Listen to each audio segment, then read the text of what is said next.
Hello everyone, welcome back to the channel. இந்த video கொஞ்சம் டிஃப்ரெண்ட்டான வீடியோ. ஏன்னா இந்த வீடியோவில் நம்ம எதை பற்றி பார்க்க போகிறோன்னா, என்னோடய எல்லா வீடியோஸ்க்கும் பின்னாடி இருக்க இந்த சிஸ்டம் பற்றி தான் பார்க்க போகிறோம். எனக்கு பர்சனலாக இந்த வீடியோ பண்ணணும்னு ரொம்ப நாளாக ஆசை. அதுக்கேற்ற மாதிரியே ஒரு கமெண்ட் வந்துச்சு, அதான் இப்போ பண்ணிடலான்னு முடிவு பண்ணியாச்சு. ஸோ ரொம்ப பேசாமல் டெஸ்க் கிட்ட போயிடலாம். ஓகே, இதுதான் என்னோட டெஸ்க் செட்டப். ரொம்ப மினிமலான டெஸ்க் செட்டப் தான். ஆனால் என்னென்னா, நான் எடிட்டிங் பண்ணுறதுலேருந்து புதுசாக ஒரு விஷயம் லேர்ன் பண்ணுறதுலேருந்து எது பண்ணாலும் இந்த இடத்துல தான் பண்ணுவேன். இன்னும் சொல்லப்போனால் நான் ஒரு நாளில் கிட்டத்தட்ட 75% ஸ்பெண்ட் பண்ணுற இடம் இந்த இடத்துல தான். ஓகே, இப்போது ஒன்று பார்ப்போம்.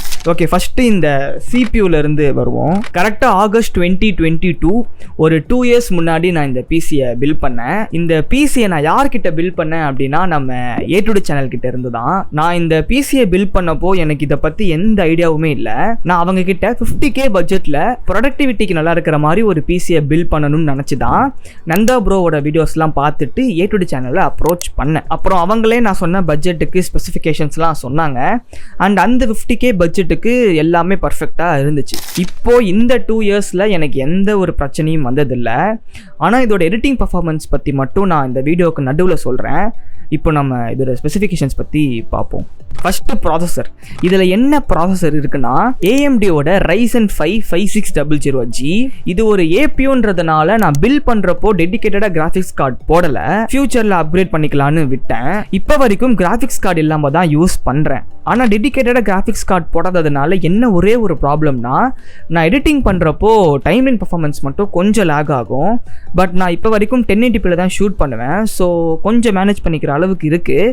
பட் கண்டிப்பாக கிராஃபிக்ஸ் கார்டு போடுறப்போ சொல்கிறேன். அடுத்ததாக ரேம். நான் வந்து 16GB ரேம் போட்டிருக்கேன். ஆனால் இந்த 16GB ரேமை நான் ஒரே ஸ்லாட்டில் போடலை, 2 8GB ரேமாக ஸ்ப்ளிட் பண்ணி போட்டிருக்கேன். அதுக்கு என்ன ரீசன் அப்படின்னு நான் ஏ2டி சேனல் கிட்ட பில்ட் பண்ணுறப்பவே கேட்டேன். அப்போ அவங்க என்ன சொன்னாங்கன்னா, அப்போ தான் ஒரு பர்ஃபார்மன்ஸ் நல்லாயிருக்கும் அப்படின்னு சொன்னாங்க. அண்ட் உண்மையாகவே நல்ல டீசெண்டான பர்ஃபார்மன்ஸ் எனக்கு இப்போ வரைக்கும் இருக்குது. அடுத்தது ஸ்டோரேஜ். இதில் 500GBக்கு SSDயும் 1TBக்கு ஹார்ட் டிஸ்க்கும் போட்டிருக்கேன். இப்போ வரைக்கும் எனக்கு இந்த ஸ்டோரேஜே போதும். மேபி ஃப்யூச்சரில் வேணும்னா அப்கிரேட் பண்ணிக்கலாம். அடுத்தது கேபினெட்.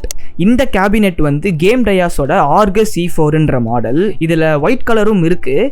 பட் நான் பிளாக் தான் வேணும்னு வாங்கினேன். இதில் RGB லைட் அப்புறம் இந்த கிளாஸ் பேனலோட வரும். மேபி உங்களுக்கு நான் யூஸ் பண்ணுற ப்ராடக்ட்ஸ்க்கான லிங்க்லாம் வேணும்னா கீழே டிஸ்கிரிப்ஷனில் என்னோட அஃபிலியேட் லிங்க்கை கொடுக்குறேன், செக் பண்ணிக்கோங்க. நெக்ஸ்ட் இந்த மானிட்டர். இந்த மானிட்டர் வந்து LGயோட அல்ட்ரா வைட் 25 இன்ச் மாடல். இது வந்து நான் ஆஃப்லைன்லேயே ஸ்டோர் விசிட் பண்ணி தான் வாங்கினேன். இதோட ப்ரைஸ் வந்து 13,000 அந்த ரேஞ்சில் இருந்துச்சு. அண்ட் எதுக்காக நான் ஸ்பெசிஃபிக்காக இந்த அல்ட்ரா வைட் மானிட்டர் வாங்கினேன் அப்படின்னா, ரொம்ப ப்ரொடக்டிவாக இருக்கலாம். அல்ட்ரா வைடாக இருக்கிறதுனால ஸ்க்ரீனை ஸ்ப்ளிட் பண்ணி இந்த சைடு வீடியோ பார்த்துட்டு இந்த சைடு நோட்ஸ் எடுக்கலாம்லாம் யோசிச்சு தான் வாங்கினேன். ஆனால் அப்படிலாம் ஒரு நாளும் பண்ணது இல்லை. பட் இப்போது எனக்கு எதுக்கு ரொம்ப யூஸ்ஃபுல்லாக இருக்குது அப்படின்னா, நான் எடிட்டிங் பண்ணுறப்போ இந்த டைம்லைன் வியூ கொஞ்சம் நிறைய இருக்கும். ஸோ எடிட்டிங்க்கு கொஞ்சம் ஈஸியாக இருக்குது. அடுத்ததாக இந்த மானிட்டர் பற்றி பேசுகிறப்பவே இந்த மானிட்டரோட மவுண்ட் பற்றியும் நான் சொல்லிடுறேன்.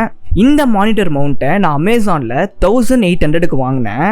13 இன்ச்சஸ்லேருந்து 27 இன்ச் வரைக்கும் இருக்க மானிட்டர்ஸை இதில் மவுண்ட் பண்ணிக்கலாம். அப்புறம் இந்த மவுண்ட்டை நான் எப்படி வேணுமோ டில்ட் பண்ணிக்கிட்டே யூஸ் பண்ணிக்கலாம்.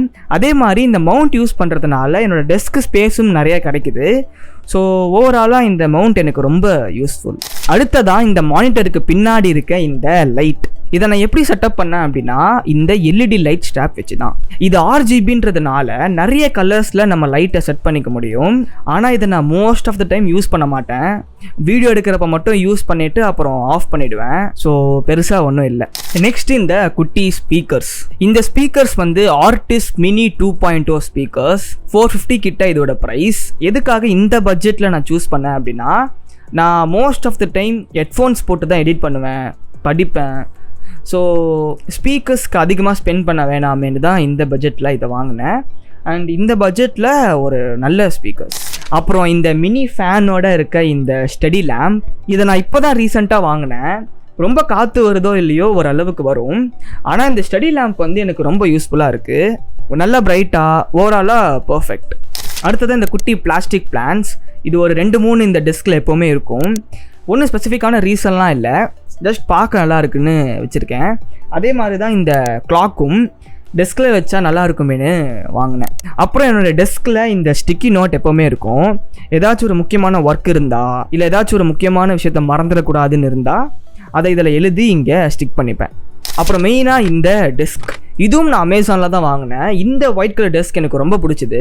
என்னோடய புக்ஸ் வச்சுக்க ஸ்பேஸோட கொஞ்சம் வைடாக என்னோடய கீபோர்ட் ட்ரேவோட 3500 rupeesக்கு என்னோடய ரெக்குயர்மெண்ட்ஸ்க்கு இது பெஸ்ட்டாக பட்டுச்சு. ஸோ வாங்கினேன். அண்ட் எல்லா வீடியோலையும் இருக்க இந்த மைக் வந்து போயாவோட பை MM1 மைக் 1600 rupeesக்கு ஒரு பெஸ்ட்டான மைக். இந்த மைக் வாங்குறப்பவே இந்த கேட்ஃபர் பாக்ஸ்லேயே வந்துடும்.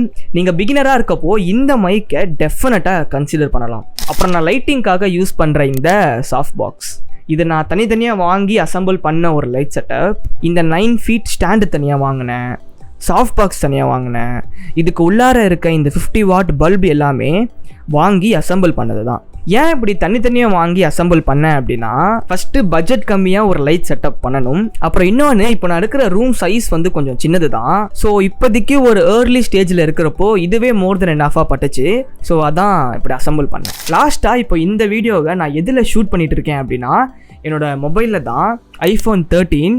அதை என்னால் இப்போ காட்ட முடியல, ஏன்னா அதில் தான் ஷூட் பண்ணிகிட்ருக்கேன். அண்ட் இந்த பேக்ரவுண்ட் பிளர் எஃபெக்ட் கொஞ்சம் நல்லா இருக்கிறதுக்கான காரணம் வந்து இந்த மொபைலில் இருக்கிற சினிமேட்டிக் மோட், அதில் தான் ஷூட் பண்ணுவேன்.